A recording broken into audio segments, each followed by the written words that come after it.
hardware store. It doesn't have to be food grade lime, it's the same stuff. Half cup of that powdered lime dissolved in a gallon of water. And then we put the eggs really carefully into a bucket.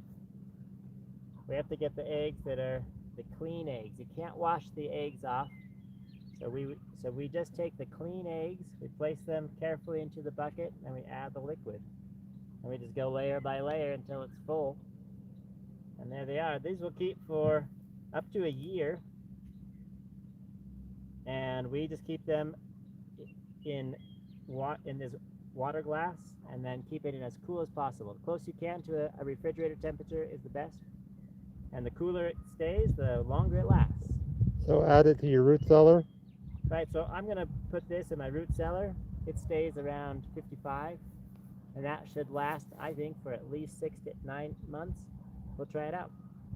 And then you're using just any store-bought lime powder?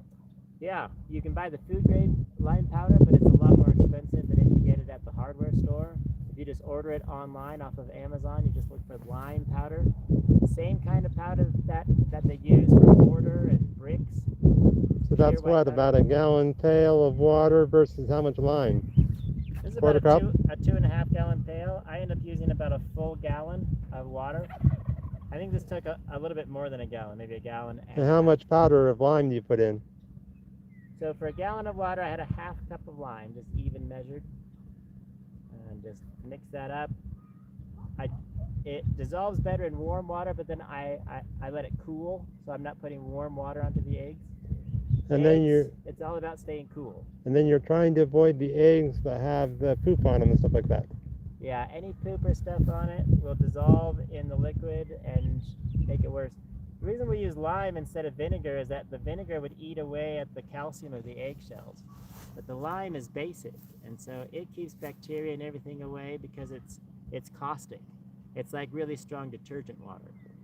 And then you're also being careful not to pre-wash the egg so they don't lose the protective coating around the egg, right? Right, the egg has a natural bloom, they call it, on the egg, which helps preserve the egg, but it will wash off. Now, I don't know how much of it washes off with this lime water. It doesn't seem to. They've tested it, both washed and unwashed eggs, and the unwashed eggs do better, last longer, so that's the way to do it. Sounds good. Thanks for the tip. Yeah.